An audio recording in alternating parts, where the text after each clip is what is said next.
Friendo, Steve here. And Larson. Welcome back to Going In Raw, the only pro wrestling podcast you need to be listening to. On today's episode, of course, we're talking about last night's AEW Dynamite.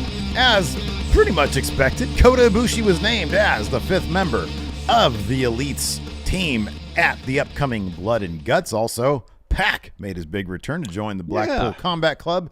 An interesting choice. We're going to talk about that. But first, we've got some news about AEW shifting, perhaps, maybe, their pay-per-view schedule to more. But will it be better? Will it be better? Larson, what's up with this? So, yeah, I posed the question to you, to our audience, to all the friendos out there. Do you want more AEW pay-per-views? Do you want to be sitting in front of your TV for 5 hours once every month?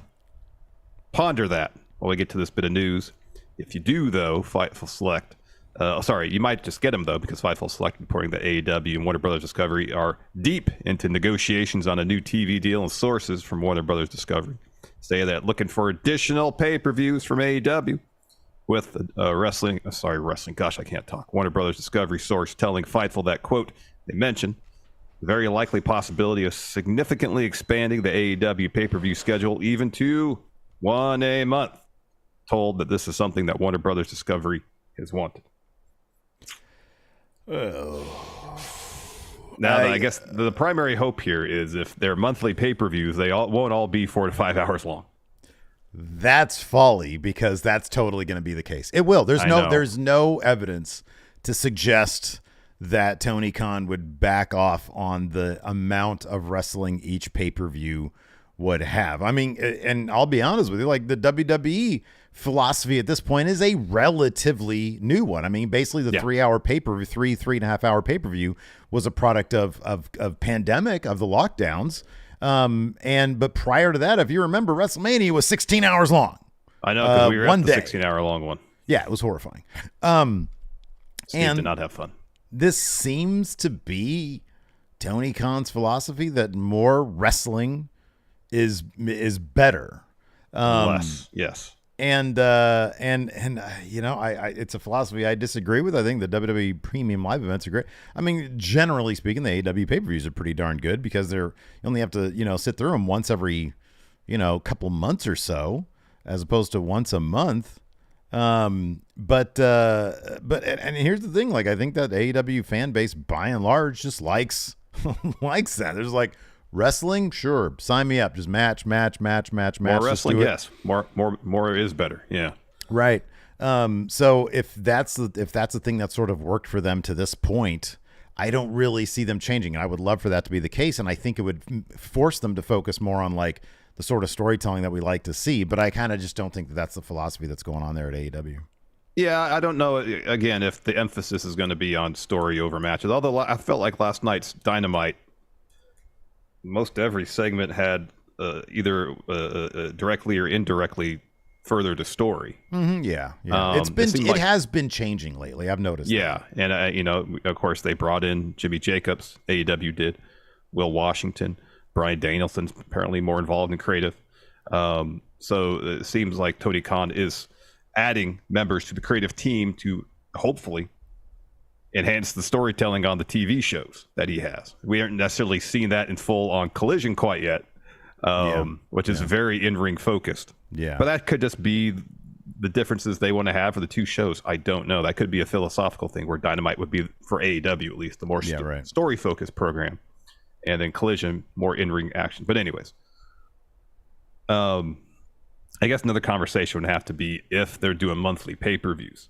Is there going to be a situation where it's going to be still through Bleacher Report live at the same price point?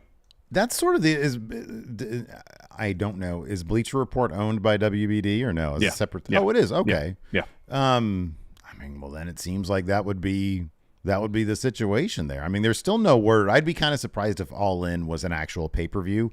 It might be like a Max special, or even maybe like a TNT TBS special. I don't know. Yeah. They probably don't know. They're probably negotiating that right now. Well, here's another platform potentially. Max. And then there's Max also. Yeah. Yeah. Which would be pretty awesome to get some, if it's a situation where they want to keep their 4 or 5 major pay-per-views, the ones that exist now is their, to borrow WB's parlance, premium live events. The ones they'll charge money for. Yeah. A premium for. Whereas the B level shows, all the other ones. Maybe you can watch them on Max, because that's the big difference. The money thing, that's the huge difference. I mean, already people here in chat, before we're even discussing the money aspect of it, are saying, I'm not going to plunk down $50 every month for pay-per-views. That's such an outdated model at this point because of the standard that WWE set with the network. So yeah, I kind of think that that's not going to be the case. You would think that, yeah, they might do the monthly pay-per-views, but like you say, the B-level ones, let's say if they do like Winter is Coming as a standalone pay-per-view as opposed to an episode of Dynamite, that'll land on Max, all those ones, whatever the other ones. Was there like a beach break? What's their beach themed one? Beach break, I think. Beach break? Okay. I broke my pen. Oh no. What a mess. So yeah, I don't know. I guess it's whatever. Like, I certainly I'm not a fan of like the long ass pay-per-view, but again, AEW's not really catered towards what I prefer seeing in my professional wrestling. I like a lot of what they do. I liked Dynamite last night. I thought was pretty good because they did, like you say, they focused a lot on the storytelling aspect of things that I like to see. But then they also did like the QTV stuff, so yeah, they did do that, didn't they? They did do that. Let's talk about that, or some of the highlights as we mentioned in the intro. Kota Ibushi confirmed for Blood and Guts with Kenny Omega, ready to have his neck seemingly snapped by the returning Pac. Also announced for Blood and Guts on the other team.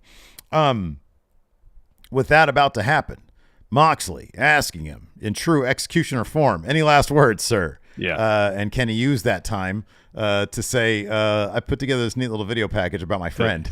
The direct Mox to the Tron. Look at the screen, you son of a bitch. I did like that because Kenny, it was in Kenny's mind, those moments he's Bruce Willis, right? Oh, I know. Back up against the wall. Look at the Tron, you son of a bitch. Checkmate. That kind of crap. Exactly. And it works because Kenny's great. And so they throw to the screen, it says he's coming, COMING. And then the silhouette of Kota Ibushi, it's Kota Ibushi right there. Then you have some B-roll from Ring of Honor and New Japan cut together. Crowd goes crazy because it's Kota Ibushi, and Kota Ibushi is awesome. I would have liked a little bit of the footage of him shooting fireworks off his chest because you put that in there, Blackpool Combat Club's like, holy shit. We give up. We forfeit. We forfeit. You win. Any of those clips from DDT Pro, even him going down water slides and shit, or fighting in an office cubicle, like, this guy's crazy. Little barges in a pond, yes. Are you worried at all about Blood and Guts and Kota Ibushi? Does that terrify you or what? I mean, dude, I was even watching. I didn't even realize how crazy him and Joey Janela got during the big spring. You were just gonna do a moonsault off the cage to the floor? Man, maybe. I don't know. The guy's found a way to milk 25 hours out of a day. Yes, maybe he's gonna do something crazy like that. I don't know. The guy, he's a unique individual. He is. It's kind of terrifying. He's one of the best pro wrestlers in the world. So I'm excited that we get to see him on cable television. But yeah, no, that thought has crossed my mind. Yeah, that has crossed my mind. That they might be planning some crazy spot that's going to make me look away from my television for a little while. I'm gonna get my pearls and get ready to clutch them, man. Oh, you're gonna clutch those tightly. That's gonna be scary. And then sort of buried underneath that, I think he probably should have staggered these announcements. Like Pac should have been announced last week, so it's like, oh, who are you going to get to counter the strength of Pac? Exactly. Bring in Kota Ibushi. Yeah. Because he just sort of came. He just ran down the ramp. No big reveal. It wasn't like, this guy. He just came running down with a chair. I think it was supposed to be a reveal, but like the framing of the shot when he runs in, I think the reveal is supposed to be him blasting Kenny in the back with the chair. Just showed him doing this. But instead, you see him running down there and getting in position. Because the framing of the shot was a bit off. Yeah. So it wasn't as impactful because he's standing there for a second, like kind of off frame, and the camera kind of pans over a little bit, so he's out of frame a little bit, and then he hits Kenny. And then he stands there very dramatically, which was, I think, supposed to be the big reveal shot. Yeah. So Pac is back. It's always good to see Pac. I love Pac. Oh, I think he's fantastic. Pac might do something crazy during Blood and Guts too. Yeah, maybe that could be. Kota Ibushi for certain, though. That's going to be scary stuff. So, that happened. And then we had more of the Adam Cole MJF buddy comedy routine. Still entertaining. I saw one take on Twitter today saying, if they had planned on some sort of turn happening during the finals, they need to rethink that because they need to take this as far as they can go because it is over. It is popular. It's working. The chemistry is off the charts. This week when Cole says, when in full Chugs form, when he says, you've never played a multiplayer game before? And he says, it's close up on MJF. He's got the stick here. You need friends for that. Yeah. I thought that was so fucking good. And Cole's like, wait, we got to pause this. Hey, man, you're okay. Which is just going to make the turn all the worse. But you gotta milk some of this stuff because it is really good stuff. It is really good stuff, and it's probably for the first time since the CM Punk feud. I feel like they're actually adding dimension to MJF's character. Yeah. For kind of a while, he's kind of and granted he's good at it, but he's kind of been doing the same thing a lot of his feuds since he won the title. Again, he's good at that, but it's nice that they're bringing a different dynamic. With MJF and in doing so, potentially fleshing out his character a bit more, so there's more dimension to him, and not just wrestling heel. There's more to him than that, and we're seeing that in this Adam Cole story. And as long as it continues working, and as long as the chemistry's there, and as long as they can keep adding dimension to their story, run with it. Absolutely, it'll buy them time, especially if they want Adam Cole to be the one to beat MJF for that title. At the end of the year, if they want to tell the story of MJF leaving AEW with that championship, which they should because that's compelling stuff potentially, then you go through the summer at least and into the fall with them being a team before the turn happens. Have them win the tag titles, and the turn only happens after they lose them. Dude, honestly, that's the smartest thing you could do. Have them win those tag titles. I mean, come on, loosen it up a little bit because we all we all sort of expect, FTR is not going to let go of those titles. Otherwise, Dax is going to start podcasting again. But you gotta do it. It's hot right now. It's way hotter than anything going on in Collision. So you do it. And you keep it on the A show. People would love that. Oh my God. Are you kidding me? If they hit a double clothesline on Dax to get the win and to get the win. Are you kidding me? That place would explode. It'd be amazing. You do that. It would be amazing. Yeah, hopefully they do run with it because it's one of the stronger stories going on in AEW right now, and for them to kind of rush it along because they want to have Adam Cole and MJF have a pay-per-view match at All In or something like that. Wait. Wait, because if longer you wait till that friendship, that burgeoning friendship has reached its peak, and then you turn. Then, like, we saw a little moment of vulnerability from MJF. When we get to the point where Chugs is sharing some vulnerability as well, that's when you strike. But it's got to be after they win the tag titles. Oh, man. Before we get on with our recap, though, this is exciting, man. The G1 Predictions Challenge. Yes. According to Cody Miles, the genius who put our form together, our Predictions Challenge form together, 74 people, I think, already. Thus far, have filled out the brackets for the form for the Predictions Challenge. Are you one of them, Steve? Have you done it yet? No, not yet. Better get on it, man. I'm going to. I might do it. I might do it publicly. I might do it. All right. On stream. Maybe tonight. I don't know. I'm not like. You got to go tomorrow. We're gonna do a podcast, like another one after this. I'll be kind of wiped to do like a proper stream, but I might hop on MF Steve here tonight, like late, like at 8 or 9. And then kind of do some research and fill out your G1 brackets. I might do that. Yeah, I might do that. Also, because you're going on vacay starting tomorrow through Monday. We're still going to have content going up Monday and Friday, but I'm sorry, Friday and Monday. But Saturday, I think it's Saturday or Sunday, whatever. It's Saturday. Triple Mania. I might do a live stream for the Triple Mania on Saturday, whatever time it's at. You guys can look it up. At twitch.tv/MFSteve here. Might do that one. Had a wildly amazing, let me tell you something, where I look at some of the old territory stream the other day. Yeah. It was crazy. We have a TikTok. I put up my reaction to the Randy Savage video package there. Yeah. It's honestly, it's just me with my mouth agape the entire time. Jaw to the floor. That's pretty fascinating. Yeah, check that out. We've got a new quiz up today. So over at WrestleJuice this past week, I did a quiz where I had to guess, or I had to fill in all 54 WWF WWE champions in less than 8 minutes. And so over at Friendo Club Wrestling today, you took the same quiz. Yeah, I wasn't that happy with my performance, to be honest with you. Right. You should have did better, to be honest with you. I did. I should have. Yeah. I should have done better. You know. And then we've got another quiz coming up after that as well, coming up next week as well. So be sure to check out that, both of the WrestleJuice channel and, of course, at Friendo Club Wrestling, all sorts of content over there as well. And I was brainstorming today. I don't know if these quizzes are on the site, other quizzes we could do. That would be challenging. That would test our gumption. Well, check this out. Cody Miles sent me a quiz that he made. Oh. I have no idea. I don't think I know what the quiz is, but that's something we can do next, perhaps. Yes. And then, of course... It'd be great, sorry to interrupt, to deviate from the back and forth between WrestleJuice and Friendo Club Wrestling. If we can work it out, well, we're both taking the quiz simultaneously.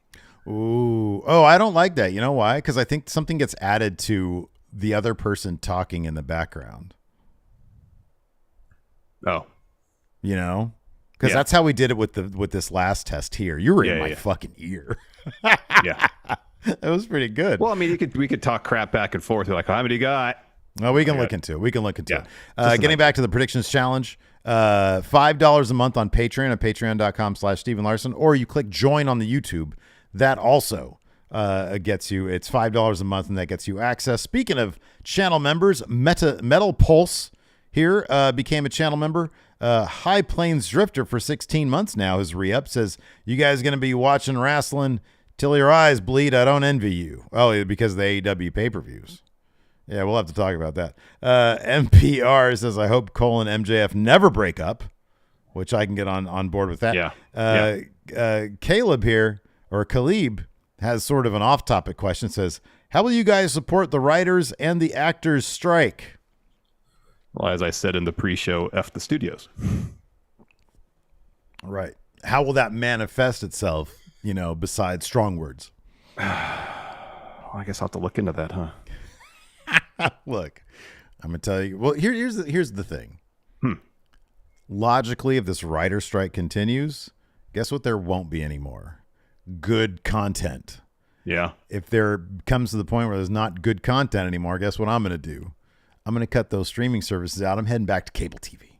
Oh, wow. Yeah, which also will have no good content because the writers are going to be on strike. Yes. Yeah. Be a lot of reality TV coming up here. Mm-hmm. Yeah, exactly. So anyways, let's go ahead and talk about last night's Dynamite. Yes.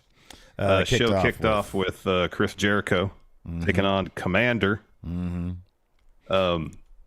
Sometimes when Chris Jericho does, it's still impressive that at his age, he can still do the line salt and still, hits it most of the time. But sometimes he doesn't rotate all the way and gets a little close to landing on his head, and it kind of freaks me out a little bit.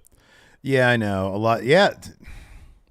So, I don't know. I hate being the guy to be like, oh, it was kind of a messy match. Let's be honest. There were moments where I was like, look, it's very ambitious what Commander does. It really is. And 9 times out of 10, it's so much fun. Yes. It's also sometimes a recipe for, I'm not going to say disaster, but it's a recipe for, some messiness there. Yeah. And I'm not going to criticize at all. I'm just saying, it wasn't exactly the smoothest match in the world. No, it wasn't exactly the crispest match, but, it wasn't like Jericho's like, hey, Commander, slow down for me or anything like that. So yeah. Oh, we have some curious minds here in chat about. I saw this Fightful Select article come out. Yeah. So we can talk about it really quick. Oh, about the banned moves. They're banned. Or the ones. Well, there's some moves some things that are banned and some that need approval. Yeah. Right. Yeah. So stuff that's banned is kind of obvious stuff, like no more unprotected headshots with chairs. Yeah. No hitting people in the back of heads. Going into the audience while you're bleeding. Yeah. Some stuff that just sort of makes sense. Yeah. And then the stuff that needs to be approved is like thumbtack spots and, barricade, buckle bomb. I think buckle bombs are banned. I think those. Yeah, are they are. Buckle bombs are banned. It's apron spots that need approval. Apron spots need to be approved. Yeah, there's like a whole list of them, but yeah, I don't know.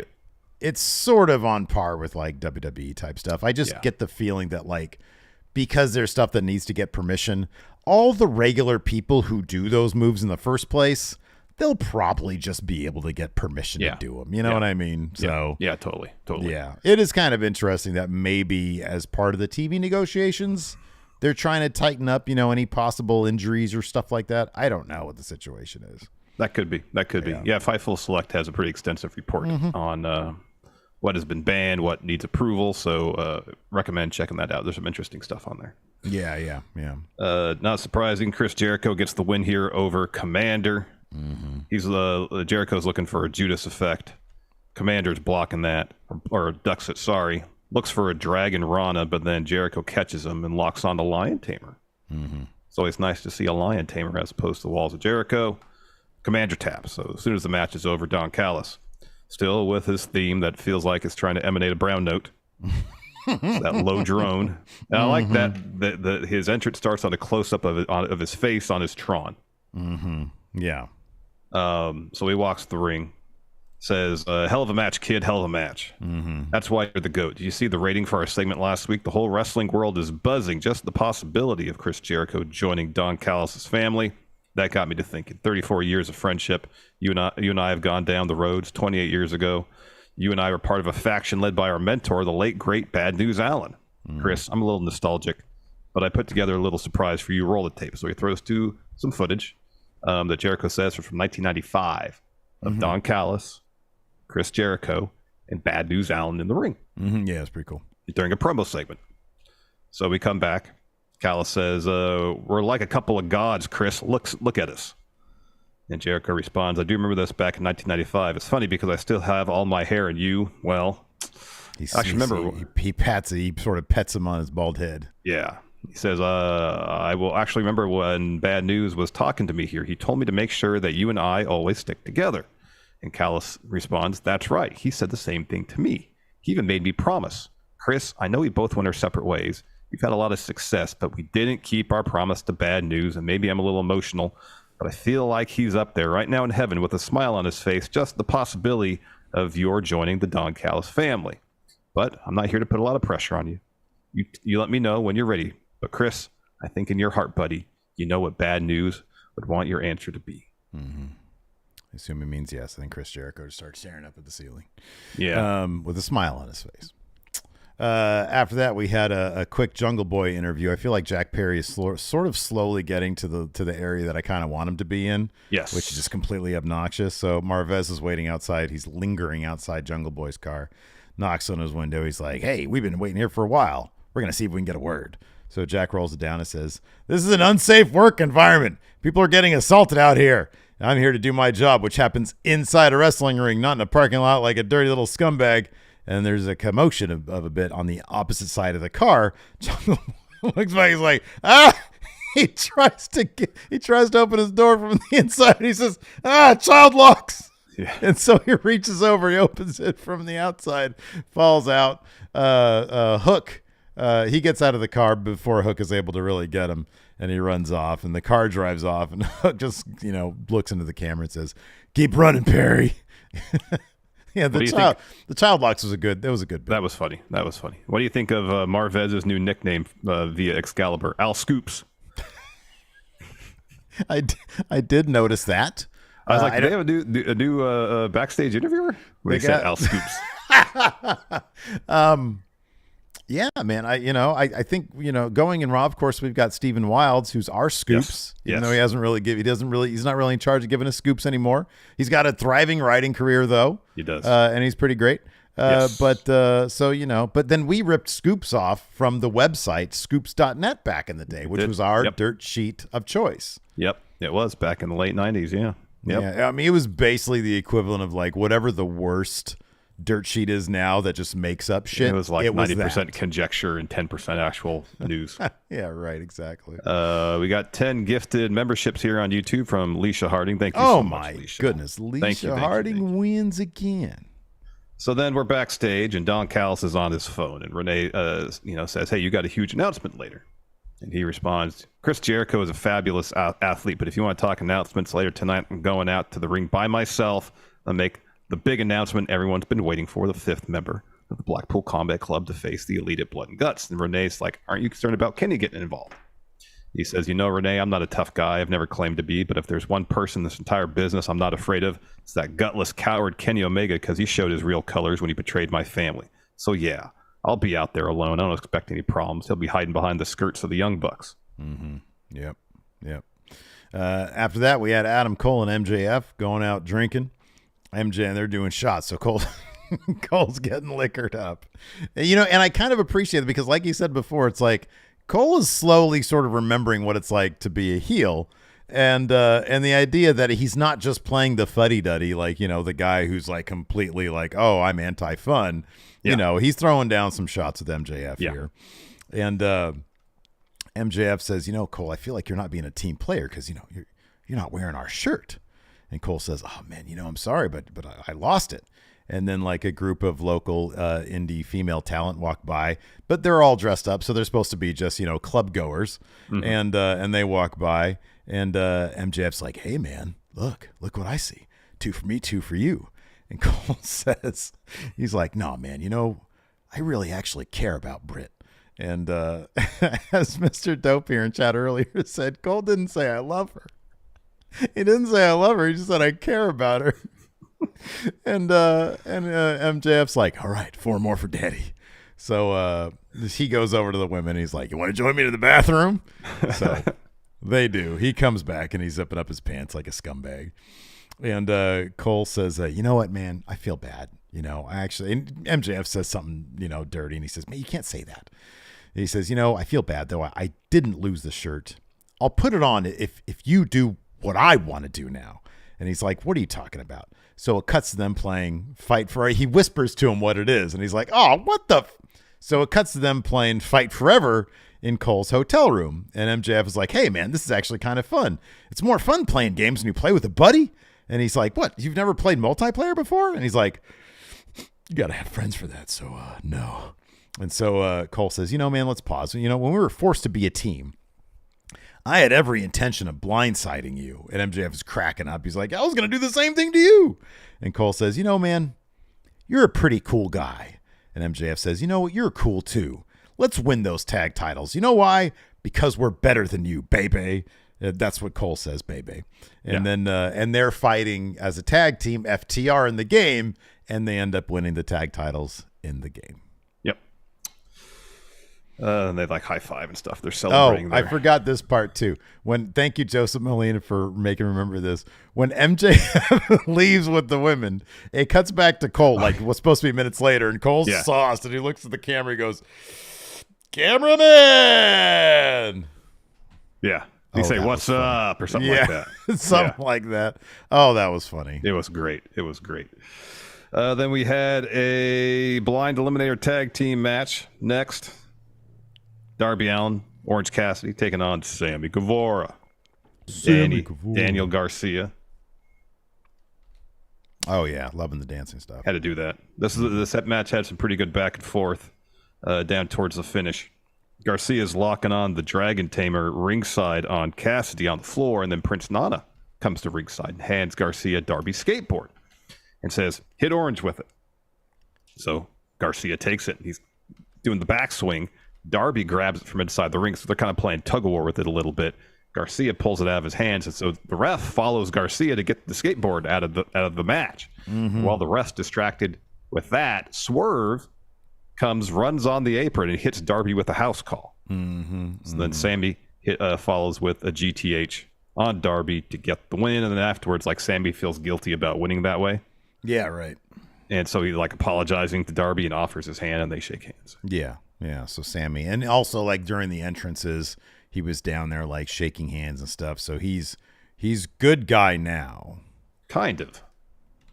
I mean, it feels like that's what they're trying to do anyway. Oh, yeah, they're definitely trying to do a face turn. Yeah. Definitely trying to do a face turn with Sammy. After that, we had a Nick Wayne video package where he gets to talk, and he talks about, what happened with his dad and how he's been professional wrestling since he was like 3 years old or whatever it is, because he has his debut tonight against Swerve Strickland. Yep. Then we had an Adam Cole interview, but first he's pacing behind Renee while on the phone with Britt. Mm-hmm. And eventually he gets off the phone. He apologizes to Renee for being on the phone. Then Roderick Strong steps in and says to Cole, you're not really starting to like this guy now, are you? And Cole's like, he's not half bad. Remember when we first met, we were the best of friends, and now I look at you like a brother. Roddy, you got to trust me. We got nothing to worry about. Like his phone vibrates, and he looks at it and he goes, oh, wait, I got a text. He reads it, and it reads, dude, don't forget to rock your epic tag shirt. Also, are we hitting double clothesline or what? And then like another one.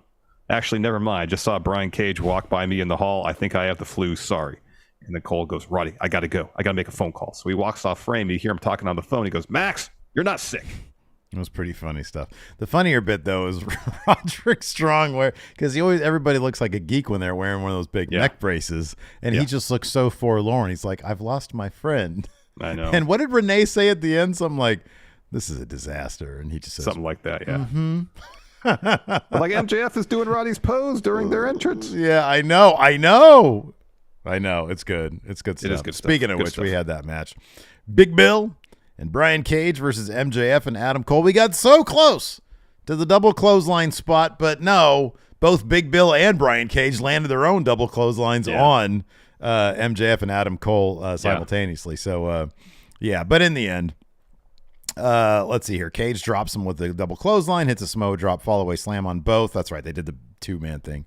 And then MJF sends Cage to the apron. Cole hits him and Bill with super kicks. MJF hits Cage with a heat seeker, and Cole follows with the boom for the win. Their tag chemistry is already like just really good. Yeah. I mean, MJF stuff with the body slam early in the match, trying to get Big Bill up for one, and eventually after he is isolated for a good stretch, hits Bill with the body slam. Which crowd goes crazy for it. Yeah. Absolutely. Yeah, it was good stuff. Everything here is really clicking. It really is, yeah, with the crowd as well, yeah. So anyways, Cole and MJF get the mics. MJF says, Saskatoon, I got one question. We got any devil worshippers in the house today? He says, wow, I'm super over in Canada. You know who else is over, though? And he tells Cole to do the thing. The crowd eggs on Cole, so he does the Bebe thing.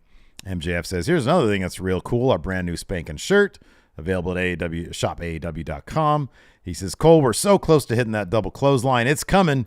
He says, talk to these people. And Cole says, who's ready for story time with Adam Cole? He says, never in my wildest dreams did I expect a tag team like MJF and Adam Cole to work. Not only has it worked, but I think we're doing pretty damn good. Didn't have high expectations for this team, but what I do have high expectations for is winning this blind eliminator tag tournament. Why stop there? If we win this tournament on July 29th on Collision, we get a shot at the tag titles. You want to pop those ratings? Have them win the tag titles on Collision. I know. Boys and girls, I'm going to make a promise right here, right now. If we stay on the same page, you're looking at the new tag champions. Hey, Max, why is that? And he says, because we're better than you. And then Cole says, Bebe.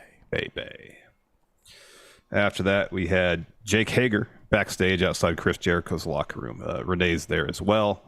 And Hager says, well, he's expecting us so we can go in. So they both go into Jericho's locker room. And Hager says, or asks Jericho if he's actually really considering joining the Don Callis family. Jericho, really pondering it, takes a drink of water and goes, I don't know, Jake. Don was making a lot of good points out there in the stuff with Bad News Allen. There's a lot of history there. I honestly just don't know. I just need some time. So then Hager takes off his hat, the hat he never takes off, and says to Jericho, we have history too. 10 years ago, I saved your life in Abu Dhabi. 4 years ago, you brought me to AEW. I left behind an undefeated MMA career because you asked. I've been here since day one, so I deserve to know. I get it. You're Chris Jericho. You got a lot going on. This isn't just your career on the line. It's mine too. So if you're not going to be straight with me, I can't give you 100. And then Hager hands Jericho the purple hat and walks out. Yeah. Oof. It's all just fizzling out there with the J. It really is. After that, part of the Owen tournament, we had Ruby Soho versus Sky Blue. This was fun stuff. Mm-hmm. In the end, though, as we sort of figured, Ruby Soho got the win. So Sky misses a running knee. Ruby looks for a destination unknown. Sky escapes. She looks for a code blue, but Ruby blocks that by holding on to the top rope. Locks onto a half crab, and then Sky is able to claw to get to the bottom rope. Ruby looks for a Saito suplex. Sky blocks that, hits a flatliner, gets 2 with that. Sky goes up top, and then Ruby knocks her feet out from under her, and then hits a no future off the top to get the win. So she moves on to the finals to take on, what is it, Willow or Athena? One of the two? Yeah, so Willow. It's going to be Willow. Yeah, it's going to be good guy, bad guy, yeah. Good guys, bad guys. After that, we got a Collision recap, and following that, we had the QTV world premiere of Harley Cameron's new song, Rap Class. So, typically, of course, I was watching this late at night last night, and one of my kids, Summer, got back from a trip she went. And right as she walked in, it was about to start. I just hit the fast forward button. Yeah, it's too embarrassing. I didn't need to explain that. I did watch it this morning, though. You know, man, if they're going to do the sports entertainment stuff, don't do this sports entertainment stuff, because this is the cringy Bobby Lashley sisters type shit. It really is. Mm-hmm. I think what's her Harley? I think she's got talent. Yeah. It's just the content is, like, technically speaking, there was actually some good stuff there, but the content was just so cringy. It really is. Yeah. Yep. Agree. Then we got Swerve taking on the debuting Nick Wayne. Darby walks Wayne out to the entrance ramp, gives him a hug. It's like his first day of school, yeah. I know it. And his mom was sitting ringside. Yeah, right. So Nick Wayne makes his way to the ring. This is a really good match. I mean, these two guys have wrestled at least twice before, maybe more than that. They got fantastic chemistry. There's some really fun spots. That Super Ronda Swerve counter into that avalanche powerbomb. Holy shit. There's that top rope poison Rana. Yeah. That Wayne gave Swerve. Just a lot of really good stuff. In the end, though, Swerve like stomps on Nick Wayne's arm, like behind him. So he pins one arm and then stretches the other one back this way and then stomps it down to the mat. And then follows with a JML driver. Like the ref was checking on Nick Wayne because he was selling and pointing at his arm like I injured my arm. And Swerve's like, JML driver, win. Yeah. So the Darby comes to the ring. Swerve slides out and goes and talks some trash to Nick Wayne's mom before making his way out of the ringside area. Yeah. Good stuff. Good debut there for Nick Wayne. Going back to Nick Wayne's video package. For someone who's 18, he's a pretty good talker. Oh, dude, I know. Yeah. No, you can tell this is in his blood. You really can. Yeah. I don't know. I wonder if they're going to send him to Ring of Honor, if they're going to keep him on AEW Cable TV. Yeah, I don't know. I saw a lot of people mentioning on social media today that Nick Wayne obviously talking about his dad, saying he didn't have a father figure anymore, like he was inviting Christian to try to recruit him, to his faction, burgeoning group. Anyways, after that, we had the main event segment. Don Callis come to the ring, said, "I've got something to say. I'm out here to make an important announcement. The 5th member of Blood and Guts for Blackpool Combat Club, and I'm so excited because this member, along with the Blackpool Combat Club, is going to slaughter Kenny Omega and the rest of the elite. There's no one more deserving of this abuse than Kenny Omega. You all love him, but he's an ingrate. The real Kenny is a coward and a punk." Well, that brings out coward and a punk. Kenny Omega comes to ringside, but he's immediately attacked by Mox and Takeshita. And then Pac comes running down. It's like, oh, hey, the first it's Pac right there. Hey, it's Pac. What's he doing? Oh, that's right. He's the 5th guy. So he blasts Kenny with a chair and stands there dramatically. Pac puts Kenny in the ring. Mox, Takeshita, and Pac beat him down. They hold him up so Callis can stomp on him a bit. Pac says, "Kenneth, you have no idea how long I waited for this. You shot at my nose. I'm the 5th member, and now you pay the price." And then Mox and Takeshita wrap a chair around Kenny's neck. Pac goes up top. He's about to break his neck. And Mox talking. He's like, "Hey, Kenny, any last words?" And he said, hey, yeah, check the screen, son of a bitch. I got a video package that I paid. Yeah. And then it's a cheesy Tron of Kota Ibushi. Yeah. And then the lights of the arena come back up, and then the Young Bucks and Hangman are there ringside. They take out Pac, Mox, and Takeshita. And then Hangman picks up the mic and says, "Blood and Guts, we finished this once and for all." And then Kenny follows. Next week, we're going to show you that heart, passion, soul, friendship, love, win the day. People like you filled with rage will never prosper. Don Callis, you will never win this battle. Next week, you're all going to find out that barbed wire and skewers are nothing compared to what we're going to do to you. And Dom, after we take them all out, that's when I'm coming for you. Ooh, there you go. Good stuff. Yeah, so we'll see. It'll be interesting going back to our discussion at the beginning of the show, because you're right. This was a very story-heavy episode of Dynamite. Yeah. I wonder if at some point Tony Khan's just going to realize, you know what, people, they tune in for the stories. I know there's plenty of fans in AEW who are like, oh, I want matches, but like you still get that. Like you're still going to get. Yeah, it doesn't have to be one or the other. Right, it doesn't have to be. Yeah, exactly. You could still tell stories and still put on really good matches. Yeah. And just because you're telling stories doesn't mean you have to have 30-minute talkie segments in the ring. You can, you could find efficient ways to tell your stories and tell a lot of the story in the ring. Mm-hmm. Yeah, right. Yeah, you can do that. Yeah, and hopefully that's the direction that they're going. If you see the success WB is having right now, largely because they're telling stories